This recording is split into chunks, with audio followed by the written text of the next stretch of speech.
What is going on? It's Alex coming back at you with another video, and today we're going to be doing the Tampa Bay Buccaneers 2025 NFL mock draft. All 7 rounds. You guys know the deal. If you are new, feel free to like, comment, subscribe. Below my face is my board, and it is completely transparent. It is not predictive. These are just the players who I fell in love with while studying them. Do not worry. Guys with pluses are pre-injury grades. Those are not post. I am no doctor, but I owe you guys honesty, not comfortability. These are the players who I love the most, but feel free to go check over on Twitter because I post all 22 clips to support my conclusions. We're going to be referencing our lads during this episode, just like we have for all the other teams. We're getting one of these done before March 10th for all of them. We're at 19. We need to get to 32.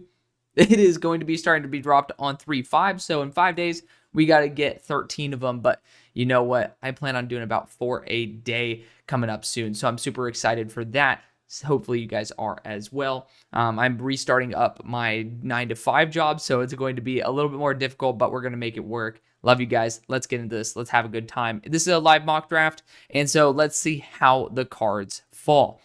And Will Johnson's been selected like so many times now that I'm going to ignore him being here, and we're going to look at what is going to happen. And it looks like this whole entire board has been updated, so this is the first time that we're going to be able to see it. But first, let's take a peek at the roster. So obviously being able to get another wide receiver is going to be super key for this team. Offensive line wise, you can absolutely look in the guard realm. I've seen quite a few people even do it in the first round, but free agency absolutely is there. Of course, you can re-sign Bredson, Suopeta, Hainsey as well. Love the flexibility he brings. Backup quarterback, it's actually not a bad class to be able to attack that. Tight end, honestly, you've made it work with some really solid value here with K. Doughton.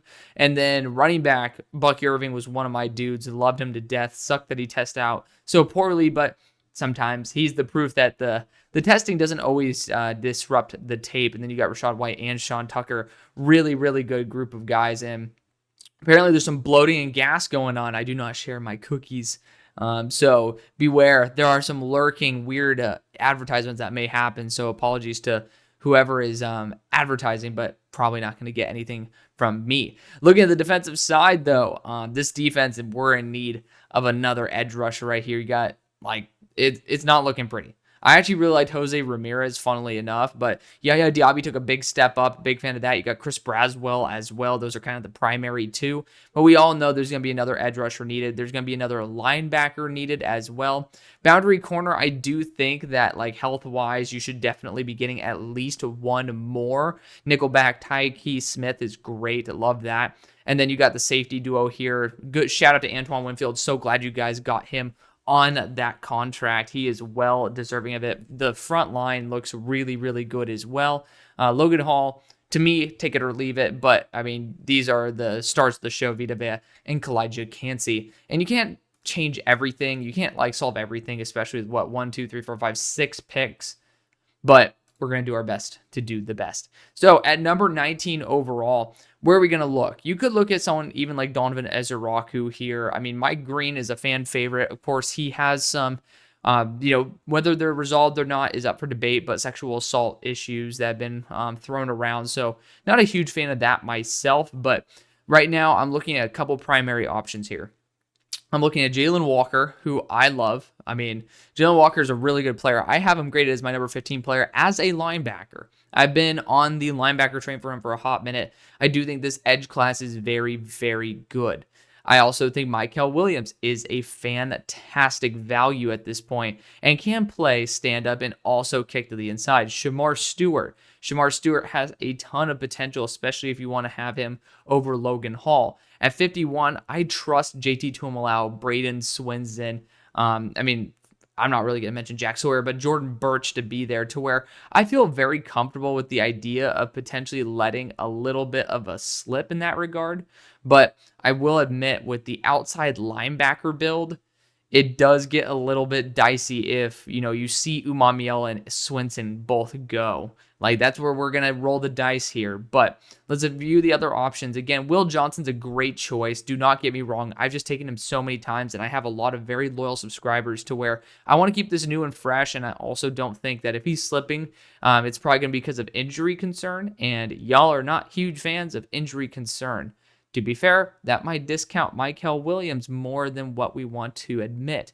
Matt Golden is a dark horse candidate here as a beautiful deep threat on the boundary who's running in the 4-3s. And honestly, I think that's really cool, but I think I'm going to be going after Jalon Walker here because he provides both a linebacker and an edge rushing presence. And the thing is, people are underrating him because it's a little bit of the excitement of the combine. When everything calms down, people are going to realize again how good Jalon Walker is. And Jalon Walker is definitely going to be taken within the next few picks. This is not a reach at all. You could go after the offensive lineman there in Gray Zabel as well, but I like Jalon Walker. Of course, again, you guys don't love injuries. He is having to test a little bit later with his pro day because, we got fucked, didn't we? Oh my God, we did.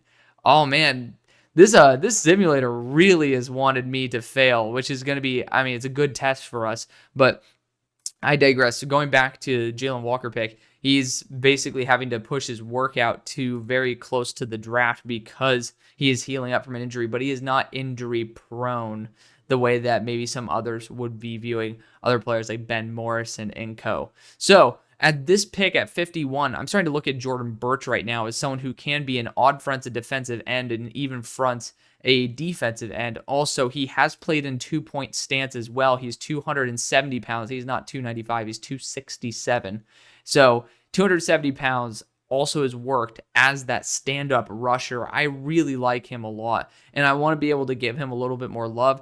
Jaden Higgins could be taken here and be that heir apparent for Mike Evans. Again, we talked about receiver being an underrated position to target, but I do think that if we really wanted to, at 83, I feel comfortable going after someone like Trey Harris. I really do feel like we need to double down on the defensive line at this point. And, I want somebody who I trust in terms of athleticism.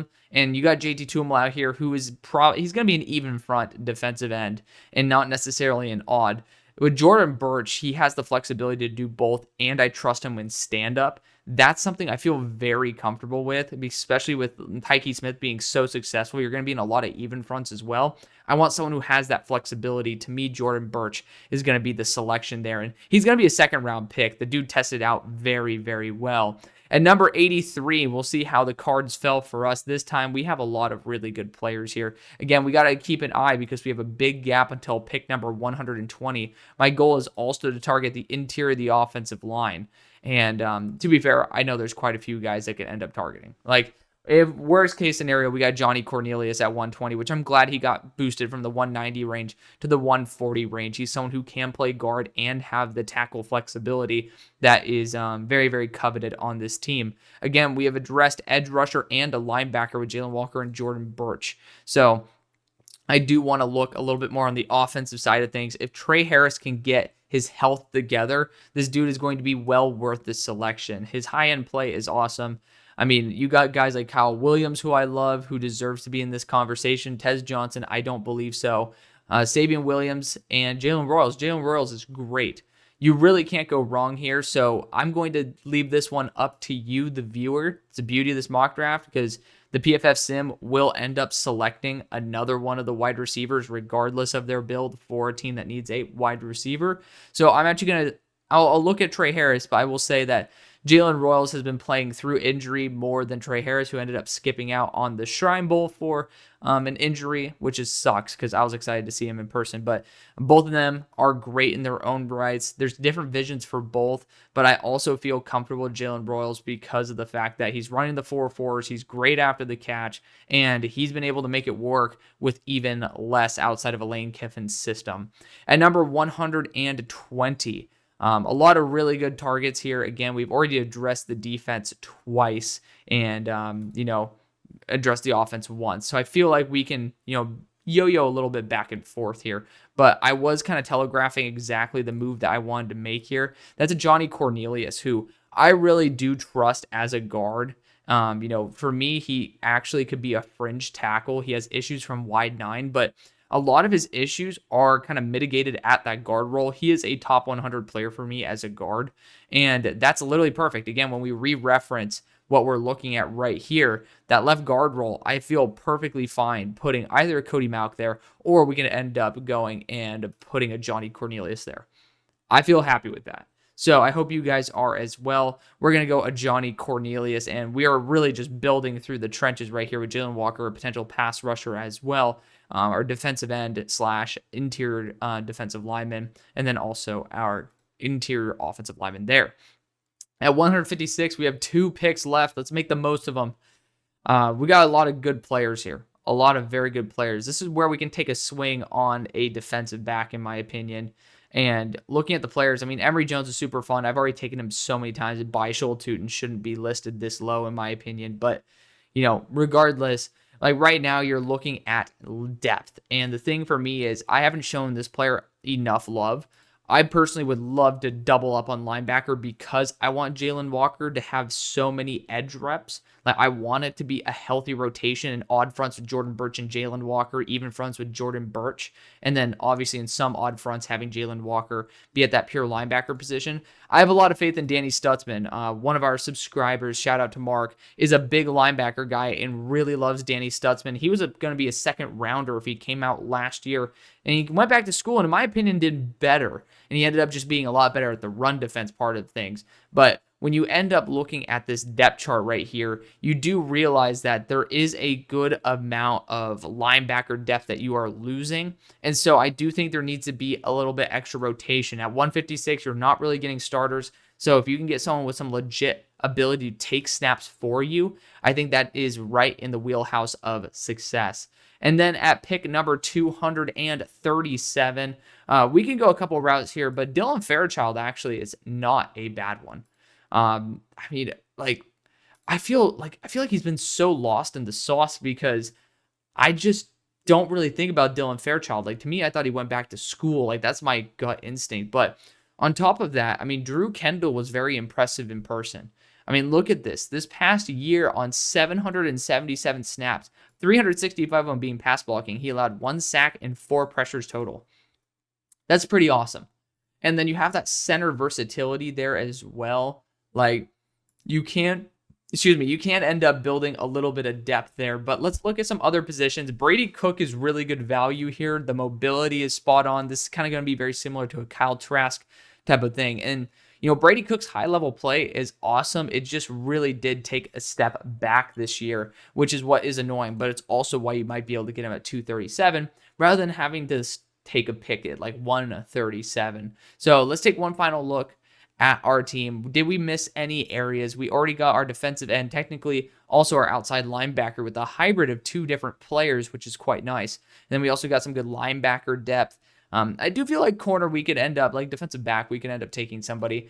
But, I mean, there are some pretty solid ones that are still left on the board. You look at Mac McWilliams, who's right down the road. Jabbar Muhammad just didn't test out well enough. BJ Adams is super fun. You can't really go wrong at this point. You look at the safety class as well. Dante Trader Jr. is really good. Dan Jackson's a big hitter. Marcus Siegel is a very, very good player. Like, we want to look for depth, maybe not starters. So I feel very comfortable potentially taking someone like BJ Adams, who has that flexibility, who also is used to playing in Florida. You also, again, could go that quarterback route and save some money there. Or we could even look at the wide receivers and get another player, with someone like Theo Reese, Rock Taylor. Like, I really like a lot of these players. Elijah Badger running in the 4-4 is awesome. Ja'Cory Brooks, big fan of him. Like, you really can't go wrong here. And actually, Elijah Badger could be kind of your on-sale version of what you got in Jalen Royals. But I do want someone who's going to be a little bit more of a perimeter threat. And to me, Zachary Franklin, Rock Taylor, those are going to be my dudes. And Rock Taylor is very good in person. He ran in that, I believe, sub 4.5 range as well.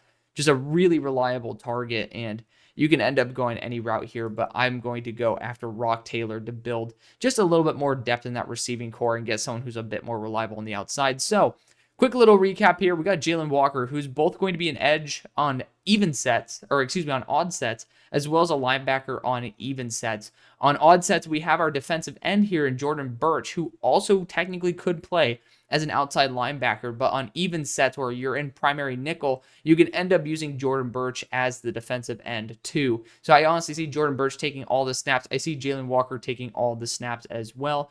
Jalen Royals is going to essentially be Chris Godwin, which I love that to death. Again, someone who's going to be taking every single snap. Johnny Cornelius, I could see him taking that left guard role off the bat, and then again, taking every snap. Danny Stutzman is going to be linebacker 3 on this team, and someone who I could see taking noticeable snaps, and Rock Taylor is good depth there in case of some injuries here and there. So I feel very comfortable with how this ended up playing out. Let me know what you guys would have done differently, and yes, we're going to be doing another one of these post-free agencies, so stay tuned for that. Love you. See you on the far side. Peace.